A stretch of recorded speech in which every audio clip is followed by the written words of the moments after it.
कि जहाँ तक यूसीसी का ताल्लुक है, यूसीसी जब कांग्रेस की हुकूमत यहाँ बनी और जिन लोगों ने यहाँ पर फ्रीडम स्ट्रगल चलाया, उन लोगों की जो समझ थी उसके मुताबिक ये वही लोग थे जिन्होंने यूसीसी को कॉन्स्टिट्यूशन में डायरेक्टिव प्रिंसिपल का हिस्सा बनाया। और वो सब नेहरू भी थे, भले ही नेहरू ने मुखालफत की हो, लेकिन डिबेट हो रही थी ना, बहस हुई है तब लोगों में। बहस के बाद ये माना गया तो डायरेक्टिव प्रिंसिपल का हिस्सा बन गया। और बन गया तो आप जो कह रहे हैं कि पहले सिद्धांत तय होगा, तो सिद्धांत तो तय हो गया। सिद्धांत तो कॉन्स्टिट्यूशन ऑफ इंडिया ने जब हमने अडॉप्ट किया 1950 में, तब ये तय हो गया कि यूसीसी इस देश में लाया जाना चाहिए। तो लाना चाहिए ना, तौर पर तय हो चुका है, तो लाना चाहिए। दिक्कत क्या है की कोई जरूरत ही नहीं है। आप पक्ष में हैं रहमानी साहब, लाना चाहिए। मैं बिल्कुल, इस देश में जो कॉन्स्टिट्यूशन ऑफ इंडिया को मानता है वो इस बात की मुखालफत कर ही नहीं सकता कि तो मुस्लिम पर्सनल लॉ बोर्ड को क्या दिक्कत है? कैसे लाना चाहिए ये भी लिखा है। मुस्लिम पर्सनल लॉ बोर्ड को क्या दिक्कत हो गई है? फिर क्यों कहा जा रहा है कि विरोध किया जाएगा? क्यों कहा जा रहा है कि अल्पसंख्यकों के अधिकारों पर हमला है? जो वक्ता होता है ना, उसकी भी एक लाइट टाइमलाइन होती है, एक रिद्म होता है बोलने का। आपके सवाल जब बीच में आते हैं तो वो रिद्म टूटता है, तो फिर वो डिस्टर्ब होता है। आप बोलिए। इसलिए आप अपने सवाल को, मैंने भी जहन में रखा ना, दो लोग। राहुल जी ऐसे एंकर नहीं है।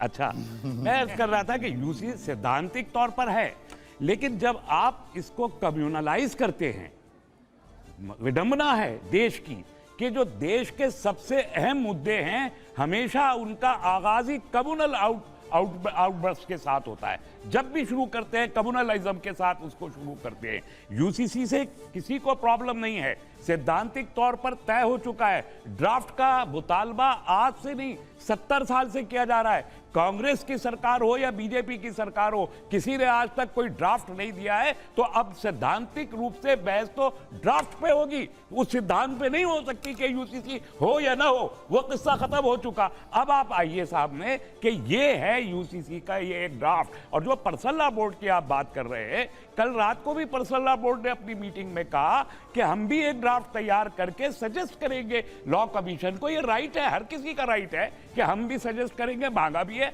लॉ कमीशन ने कि ये एक सजेशन हमारा भी है, इसे भी कंसीडर कीजिए। उन्होंने कहा ये इतनी जल्दी में नहीं हो सकता, ये चुनाव का मुद्दा नहीं हो सकता, ये देश का मुद्दा है। देश के मुद्दे को मैनिफेस्टो में लाके जब सैद्धांतिक तौर पर हम कबूल कर चुके हैं, तो मैनिफेस्टो में क्या ला रहा है? यूसीसी तो आना ही चाहिए, लेकिन कैसा हो, किस तरीके से आए। मैं समझता हूं यूसीसी अनरिस्ट्रिक्टेड कॉमन कंसेंसस के जरिए आना चाहिए, और यही लिखा है कॉन्स्टिट्यूशन ऑफ इंडिया के डायरेक्टिव प्रिंसिपल पे। आप उसको मुसलमानों का मुद्दा बना के चुनावी राजनीति साध रहे, इसके अलावा कुछ नहीं। और आपने देखा, मैं तो बात नहीं कर रहा, सुधांशु जी ने अब तक जितनी बात की उसको मुसलमानों के परिप्रेक्ष्य में वो सारी बात करते रहे। प्रधानमंत्री जी ने जब कल बात की तो मुसलमानों का संदर्भ लेके यूसीसी की बात की। अगर ये बात करेंगे तो ये गलत होगा, ये कम्युनलाइजेशन होगा, ये देश हित नहीं। रहमानी साहब, दिक्कत ये है, कॉन्स्टिट्यूशन ऑफ इंडिया, हम तो पॉपुलेशन के बारे में सुधांशु जी लेकर नहीं आए। दिक्कत ये हुई है कि जब से मामला उठा है तब से कई मुस्लिम संगठन, मुस्लिम पर्सनल लॉ बोर्ड खुल करके सामने आ गए और कह रहे हैं उनके अधिकारों के साथ में खिलवाड़ किया जा रहा है। शुभराज, जिस तरीके की बात रहमानी साहब कर रहे हैं उसको देख के तो ऐसा लग रहा है कि इसी जो अगला शीतकालीन सत्र आएगा उसमें बहुत आराम से पास हो जाएगा, कहीं कोई दिक्कत ही नहीं। जी बिल्कुल, हो भी जाना चाहिए। और आप यही स्वर देखिएगा जिस समय ये फ्लोर ऑफ द हाउस पे डिस्कस होगा, यही स्वर बदल जाएंगे। मैं आपको आज लिख करके दे रही हूँ, स्टूडियो में जो अच्छी बातें आज की जा रही हैं वो सारे सुर बदले हुए आपको मिलेंगे। मैं कारण बताती हूँ। इन्होंने कहा कि मुस्लिम कम्युनिटी को टारगेट क्यों किया जा रहा है। ये कम्युनल भाषा नहीं है तो कौन सी भाषा है? मैं पूछना चाहती हूँ आपसे। जब बात यूनिफॉर्म सिविल कोड की हो रही है तो ये कम्युनल एंगल से कॉन्वर्सेशन किया जा रहा है। ये कौन बात कर रहे हैं? क्या आपने किसी ट्राइबल व्यक्ति को देखा कि आकर के इस तरीके की बात की? संविधान सभा में जब बहस हो रही थी यूनिफॉर्म सिविल कोड पर, सबसे पुरजोर आवाज अगर यूनिफॉर्म सिविल कोड के खिलाफ आई थी तो वो आदिवासी समूह से आई थी। जितने हमारे जो मुस्लिम उस समय जो मुस्लिम रिप्रेजेंटेटिव्स थे, जिसमें चाहे वो नजीरुद्दीन अहमद साहब हो, चाहे वो हुसैन इमाम साहब हो, चाहे वो इस्माइल साहब हो, सबने यूनिफॉर्म सिविल कोड का समर्थन करते हुए थोड़ा बहुत संशोधन करने की बात की थी।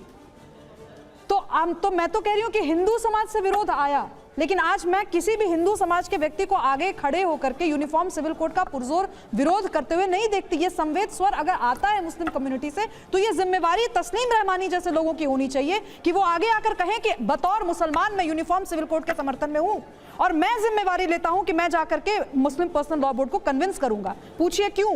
क्योंकि अगर आज मैं यहाँ पे कुछ भी ऐसी बात कहूंगी जिनसे इनकी भावनाएं आहत होंगी तो ये सीधे संघ पे चले जाएंगे, है ना। तो मैं भी, तो आप कुछ बोलेंगे तो मैं भी आपकी कम्युनिटी पे बोलूंगी। दिक्कत क्या है इसमें? कम्युनल डिबेट इस देश में नहीं होगी अगर लोग तर्कों की बात करेंगे और एक एक पॉइंट पे आप बात कीजिए ना। यूनिफॉर्म सिविल कोड से दिक्कत अंबेडकर को तो नहीं थी। उन्होंने जब directive principle of state policy में डाला तो ये कहते हुए डाला कि अभी इस समय जो माहौल बन रहा है संविधान सभा के अंदर, उसको देखते हुए फ्यूचरिस्टिक एजेंडे में इसको डालते हैं और डायरेक्टिव प्रिंसिपल में डालते हैं।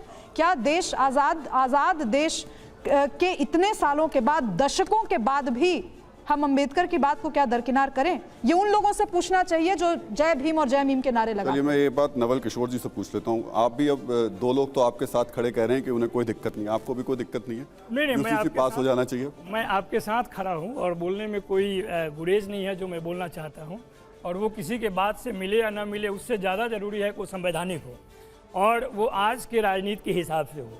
मैं जिस बात पे आप चर्चा करा रहे हैं उसमें पहली सच्चाई क्या है कि एक 21वीं विधि आयोग ने उस पर रिपोर्ट दिया जिसमें कहा नाइदर नेसेसरी नॉट डिजायरेबल, बहुत इंपॉर्टेंट है, और वो 185 पेज का डॉक्यूमेंट है। उसमें कारण लिखे हुए हैं और उसमें बहुत सारे कारण लिखे हुए हैं जिसमें कहा गया है कि हर धर्म में महिलाओं की जो स्थिति है वो ठीक नहीं है, और उसने सुझाव भी दिए हैं कई सारे।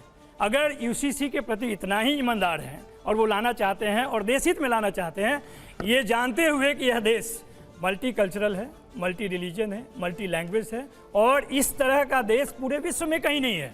आप कह रहे हैं ना कि कहाँ पे, जहाँ पे यूसीसी लागू हुए हैं वो एक धर्मीय राज्य है, बहुधर्म की स्थिति नहीं है यहाँ पे। यहाँ पे हाँ, मान लीजिए मैं कह रहा हूँ कि जिस परिस्थिति में हम बात कर रहे हैं वह एक संवैधानिक है और किसी को उससे परहेज नहीं है। लेकिन यह आकलन का वर्ष है। 9 साल शासन करने के बाद जिन जन सरोकार के मुद्दे पे, जिसके आधार पे लोगों को आपने लामबंद किया, 2 करोड़ नौकरी हो, 15 लाख रुपए हो, जिसके बदले में 80 करोड़ को आपने 5 किलो अनाज दिया, उस सवाल से बचना चाहते हैं। उस सवाल से बचना चाहते हैं जो आपने 2014 और 19 के कंप्लीट करने दिया। तो लेकिन आप ना मुद्दे से दूसरी तरफ चले गए। आप भी सब मेरे सवाल से बच रहे हैं। बताइए सवाल। मैंने बड़ा सीधा पूछा आपसे कि यूसीसी के आप समर्थन में है या नहीं है? यूसीसी, आप बताइए कि यूसीसी संवैधानिक है कि नहीं? संविधान के विरोध में क्या है, लेकिन उसकी भावना क्या है? भावना है संविधान में आपको लग रहा है, भावना है उसकी जो आपको नहीं समझ में आती है। अच्छा। भावना ये है कि वो केवल उसके लिए पहले प्रयास किए जाएंगे, वैसी स्थिति बनेगी और उस पर विधि आयोग का रिपोर्ट है जो कह रहा है कि नाइदर नेसेसरी नॉट डिजायरेबल। अच्छा, मतलब संविधान से ऊपर है आयोग? कोई आयोग संविधान से ऊपर है? जब संविधान कह रहा है शैल इंडेवर और वो कह रहा है नाइदर नेसेसरी नॉट रिक्वायर्ड। आप तो वैसे अब तो नया विधि आयोग आ गया, नेता के लोग हैं, अब तो नया विधि आयोग आ गया, पुरानी बात खत्म।